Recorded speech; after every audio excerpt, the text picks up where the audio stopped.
ഇപ്പോൾ മലപ്പുറത്തേക്ക് പോകേണ്ടതുണ്ട്. അവിടെയും ആശുപത്രിയുമായി ബന്ധപ്പെട്ട ഒരു വിഷയം തന്നെയാണ്. ശമ്പളം ലഭിക്കാത്തതുമായി ബന്ധപ്പെട്ട ആരോഗ്യമന്ത്രിയെ കാണാൻ ശ്രമിച്ച പ്രവർത്തകർക്കെതിരെ കേസെടുത്തതിന് പിന്നാലെ യൂത്ത് കോൺഗ്രസിന്റെ പ്രതിഷേധമായിരുന്നു. അതിലിപ്പോൾ യൂത്ത് കോൺഗ്രസ് പ്രവർത്തകരെ അറസ്റ്റ് ചെയ്ത് നീക്കുകയാണ് പോലീസ്. 2 മാസമായി ശമ്പളം ലഭിക്കാത്ത തൊഴിലാളികളാണ് ആരോഗ്യമന്ത്രിയെ ഒന്ന് കണ്ട് ഈ ആവശ്യം ഉന്നയിക്കാൻ ശ്രമിച്ചത്. അതിന്റെ പേരിൽ പ്രതിഷേധമുണ്ടായി, സംഘർഷമുണ്ടായി എന്നതിന്റെ പേരിൽ ആ കണ്ടാൽ അറിയാവുന്ന നഴ്സുമാരൊക്കെ ഉൾപ്പെടെയുള്ള കരാറുകാർക്കെതിരെ കേസെടുക്കുകയായിരുന്നു. അഷ്കർ അലി ചേരുന്നുണ്ട്. അഷ്കർ, യൂത്ത് കോൺഗ്രസ് പ്രവർത്തകരെ അറസ്റ്റ് ചെയ്തു നീക്കുന്നു അല്ലേ? റോഷ്ട്രീയ വലിയ പ്രതിഷേധമാണ് യൂത്ത് കോൺഗ്രസ് പ്രവർത്തകരുടെ ഭാഗത്തുനിന്നുണ്ടായിരുന്നത്. ഇപ്പോൾ യൂത്ത് കോൺഗ്രസ് പ്രവർത്തകരെ ബലപ്രയോഗത്തിലൂടെ പോലീസ് അറസ്റ്റ് ചെയ്ത് നീക്കുകയാണ്. വലിയ തോതിൽ പോലീസ് ഉദ്യോഗസ്ഥർ നേരത്തെ തന്നെ ഇവിടെ സമിതി അടിച്ചിരുന്നു. ഇപ്പോൾ യൂത്ത് കോൺഗ്രസ് പ്രവർത്തകർ ഓരോരുത്തരായി പോലീസ് തൂക്കിയെടുത്ത് ബസ്സിൽ കൊണ്ടുപോകുന്ന ഒരു കാഴ്ചയാണ് നമുക്ക് കാണാൻ കഴിയുന്നത്. വലിയ പ്രതിഷേധം യൂത്ത് കോൺഗ്രസ് പ്രവർത്തകരുടെ ഭാഗത്ത് ഉണ്ടാവുകയും ചെയ്യുന്നത്. കൂലിയുടെ സർക്കാർ എന്നുള്ള മുദ്രാവാക്യം മുഴക്കിത്തന്ന് കൂലിക്ക് പകരം കേസെടുക്കുന്നു എന്നുള്ള മുദ്രാവാക്യം മുഴക്കിക്കൊണ്ടാണ് ഇപ്പോൾ യൂത്ത് കോൺഗ്രസ് പ്രവർത്തകർ മഞ്ചേരി മെഡിക്കൽ കോളേജിന് മുമ്പിൽ പ്രതിഷേധം ആരംഭിച്ചത്. ആ പ്രതിഷേധിക്കുന്ന പ്രവർത്തകരാണ് ഇപ്പോൾ പോലീസ് ബലപ്രയോഗത്തിലൂടെ അറസ്റ്റ് ചെയ്ത് നിൽക്കുന്നത്. കഴിഞ്ഞ ചൊവ്വാഴ്ചയാണ് മഞ്ചേരി മെഡിക്കൽ കോളേജിന്റെ വിവിധ പദ്ധതികളെ ഉദ്ഘാടനം ചെയ്യുന്നതിന് വേണ്ടി മന്ത്രി വീണ ജോർജ് എത്തിയത്. ആ ഘട്ടത്തിൽ മെഡിക്കൽ കോളേജിൽ സന്ദർശനം നടത്തിയിരുന്ന ആരോഗ്യവകുപ്പ് മന്ത്രിക്ക് നേരിട്ട് പരാതി നൽകാനായിരുന്നു താൽക്കാലിക ജീവനക്കാരുടെ ശ്രമം. ഏകദേശം 400ഓളം വരുന്ന താൽക്കാലിക ജീവനക്കാരാണ് കഴിഞ്ഞ 1.5 വർഷത്തോളമായി ശമ്പള പ്രതിസന്ധി അനുഭവിക്കുന്നത്. അതിൽ 200-ലധികം വരുന്ന ജീവനക്കാർക്ക് കഴിഞ്ഞ 2 മാസമായി 1 രൂപ പോലും ശമ്പളം ലഭിച്ചിട്ടില്ല. അതുകൊണ്ട് തന്നെ അക്കാര്യത്തിലൊരു ഇടപെടൽ ആവശ്യപ്പെട്ടുകൊണ്ടാണ് ഈ താൽക്കാലിക ജീവനക്കാർ നേരിട്ട് ആരോഗ്യവകുപ്പ് മന്ത്രിയെ കാണാനും അതുപോലെ തന്നെ പരാതി പറയാനും ശ്രമിച്ചത്. പക്ഷേ ആ ഘട്ടത്തിൽ ഏതാനും പരാതികൾ പറയുന്ന ഘട്ടത്തിൽ തന്നെ അവിടെ ഉണ്ടായിരുന്ന CPM-ന്റെയും DYFIയുടെയും പ്രവർത്തകരടക്കം അതിൽ ഇടപെടുകയും പിന്നീട് അതൊരു ബഹളത്തിൽ കലാശിക്കുകയും ചെയ്യുന്ന ഒരു സാഹചര്യം ഉണ്ടായിരുന്നു. അതിൻ്റെ പേരിലാണ് മഞ്ചേരി പ്രിൻസിപ്പളായിട്ടുള്ള ഡോക്ടർ KK അനിൽരാജ് നൽകിയ പരാതിയുടെ അടിസ്ഥാനത്തിൽ മഞ്ചേരി പോലീസ് കേസെടുത്തത്. പക്ഷേ കേസെടുത്തപ്പോൾ അതിൽ DYFI പ്രവർത്തകരോ CPM പ്രവർത്തകരോ ഉണ്ടായിരുന്നില്ല. മഞ്ചേരി മെഡിക്കൽ കോളേജിലെ താൽക്കാലിക ജീവനക്കാർ മാത്രം കണ്ടാൽ തിരിച്ചറിയാവുന്ന പ്രതികൾ എന്ന പേരിൽ കേസ് രജിസ്റ്റർ ചെയ്യുകയായിരുന്നു. അതും കലാപാഹ്വാനത്തിനും അതുപോലെ തന്നെ അനുമതിയില്ലാതെ സംഘം ചേരൽ, ദേഹോപദ്രവം ഏൽപ്പിക്കൽ ഉൾപ്പെടെയുള്ള വകുപ്പുകൾ, ഗുരുതരമായ വകുപ്പുകൾ ചുമത്തിയാണ് പോലീസ് ഇവരെയൊക്കെ തന്നെ പ്രതി ചേർക്കുന്ന ഒരു സാഹചര്യം ഉണ്ടായത്. അതിൻ്റെ കൂടി അടിസ്ഥാനത്തിലാണ് ഇപ്പോൾ വലിയ തോതിൽ യൂത്ത് കോൺഗ്രസിന്റെ പ്രതിഷേധം ഉണ്ടായിരിക്കുന്നത്. നിലവിൽ തന്നെ ശമ്പളമില്ലാത്തതുകൊണ്ട് വലിയ പ്രതിസന്ധി അനുഭവിക്കുന്ന താൽക്കാലിക ജീവനക്കാരാണ്.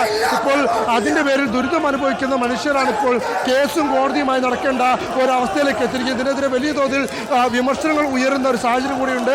ആ ഘട്ടത്തിലാണ് ഇപ്പോൾ യൂത്ത് കോൺഗ്രസ് മഞ്ചേരി മെഡിക്കൽ കോളേജിലേക്ക് പ്രതിഷേധം ആരംഭിച്ചത്. മഞ്ചേരി മെഡിക്കൽ കോളേജിൽ പ്രിൻസിപ്പാലിൻ്റെ ഓഫീസിലേക്ക് തള്ളിക്കയറാനായിരുന്നു പ്രവർത്തകരുടെ ശ്രമം. പക്ഷേ അതിന് മുമ്പിൽ വെച്ചുകൊണ്ട് തന്നെ പോലീസ് പ്രവർത്തകരെ തടയുകയും ചെയ്തു. തൊട്ട് പിന്നാലെയാണ് ആദ്യഘട്ടത്തിൽ പോലീസും പ്രവർത്തകരും തമ്മിൽ ഉന്തും തള്ളും ഉണ്ടായി. പിന്നീടാണ് പ്രവർത്തകരെ ഇപ്പോൾ ബലപ്രയോഗത്തിലൂടെ പോലീസ് അറസ്റ്റ് ചെയ്ത് നീക്കുന്ന സാഹചര്യമുണ്ടായത്. മുഴുവൻ പ്രവർത്തകരെ ഇപ്പോൾ പോലീസ് അറസ്റ്റ് ചെയ്ത് ബസ്സിലേക്ക് കയറ്റുകയാണ്. പക്ഷേ അറസ്റ്റിന് വഴങ്ങാതെ പ്രവർത്തകരും പ്രതിരോധിക്കുന്ന ഒരു കാഴ്ചയാണ് നമ്മൾ കണ്ടത്. എന്തായാലും ശക്തമായ പ്രതിഷേധം ഈ വിഷയത്തിൽ ഉയർന്നു. വരും ദിവസങ്ങളിലും ഇതിൽ പ്രതിഷേധം ശക്തമാകാനുള്ള സാധ്യത തന്നെയാണ് കാണുന്നത്. കാരണം ഇപ്പോഴും ഈ 2 മാസത്തിലധികമായിട്ട് ഇപ്പോഴും ഈ താൽക്കാലിക ജീവനക്കാർക്കൊന്നും തന്നെ ശമ്പളം ലഭിക്കാത്ത ആ പ്രതിസന്ധി അതേ സാഹചര്യത്തിൽ തന്നെ തുടരുന്ന ഒരു ഘട്ടത്തിലാണുള്ളത്. അതുകൊണ്ട് അവർക്ക് ജീവനക്കാർക്കെതിരെ കേസ് കൂടി എടുത്തതോടെ അതിൽ വലിയ പ്രതിഷേധം ഉയരുന്ന ഒരു സാഹചര്യം കൂടിയുണ്ട്.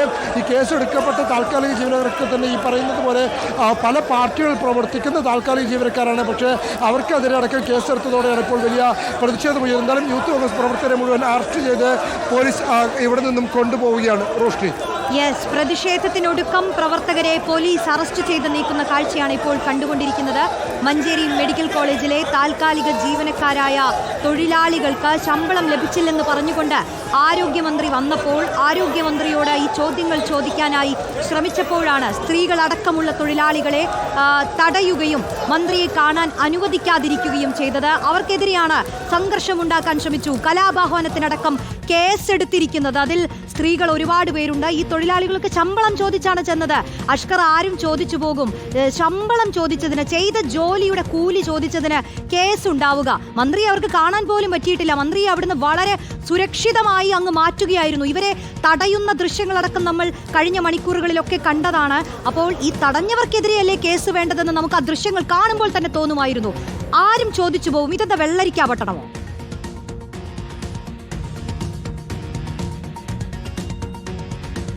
റോഷ്നി, ചൊവ്വാഴ്ച മെഡിക്കൽ കോളേജിൽ എത്തിയ ഘട്ടത്തിലാണ് ഇത്തരത്തിൽ മന്ത്രിയെ കാണാൻ ശ്രമിച്ചത്. അതിൽ ചില താൽക്കാലിക ജീവനക്കാർ മന്ത്രിയെ കാണുകയും മന്ത്രിയുടെ മുമ്പിൽ അവരെ പരാതി പറയുകയും ചെയ്തിരുന്നു. പക്ഷേ 200-ലധികം വരുന്ന ജീവനക്കാരാണ് ഇത്തരത്തിൽ ഈ ശമ്പള പ്രതിസന്ധി മഞ്ചേരി മെഡിക്കൽ കോളേജിൽ അനുഭവിക്കുന്നത്.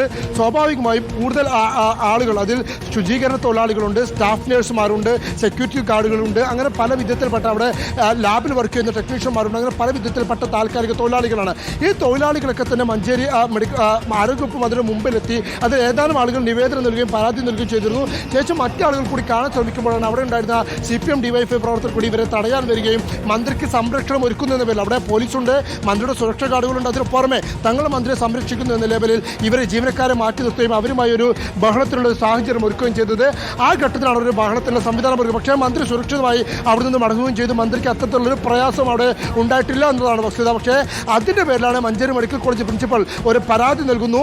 അതും ആ സംഭവം ഉണ്ടായ അന്നല്ല, അതിന് പിറ്റേ ദിവസം, അതും കഴിഞ്ഞ് അതിൻ്റെയും അടുത്ത ദിവസമാണ് ഈ പ്രിൻസിപ്പൽ പരാതി നൽകുന്നത്. അതിനുശേഷമാണ് ഇപ്പോൾ കഴിഞ്ഞ ദിവസമാണ് ഇപ്പോൾ മഞ്ചേരി പോലീസ് അതിൽ FIR എടുക്കുകയും ചെയ്തത്. എന്ത് താല്പര്യത്തിൻ്റെ അടിസ്ഥാനത്തിലാണ് മഞ്ചേരി മെഡിക്കൽ കോളേജ് പ്രിൻസിപ്പൽ ഈ പരാതി നൽകിയതെന്ന് അടക്കമുള്ള ചോദ്യങ്ങൾ പ്രസക്തമാണ്. മാത്രമല്ല ഈ പ്രതികളായി എന്തുകൊണ്ട് താൽക്കാലിക ജീവനക്കാർ മാത്രം പ്രതികളുമായി മാറിയെന്നുള്ള ചോദ്യമുണ്ട്. ഈ കലാപാഹനത്തിനും അതുപോലെ തന്നെ ഈ സംഘർഷ സാധ്യതയ്ക്കുള്ള വഴിയൊരുക്കുക എന്നുള്ളതൊക്കെ FIR പറയുമ്പോൾ എങ്ങനെയാണ് അത്ര വലിയ ഗുരുതര കുറ്റങ്ങൾ അവരെ മേൽ ചാർത്തപ്പെട്ടത് എന്നുള്ളതിനൊക്കെ ഉത്തരം പറയേണ്ട ഇത്രയും ഗൗരവമായ കുറ്റങ്ങൾ ആ തൊഴിലാളികൾക്കെതിരെ എങ്ങനെ വന്നു എന്നുള്ളത് ചോദ്യമാണ്. മന്ത്രി ഈ പ്രതിഷേധങ്ങൾ കണ്ടില്ലെങ്കിലും ആ തൊഴിലാളികൾക്ക് ശമ്പളം ലഭിക്കണമെന്നുള്ള ആവശ്യം അതേറെ പ്രധാനപ്പെട്ടതാണ്. അത് കേൾക്കണമെന്നാണ് നമുക്ക് പറയാനുള്ളത്.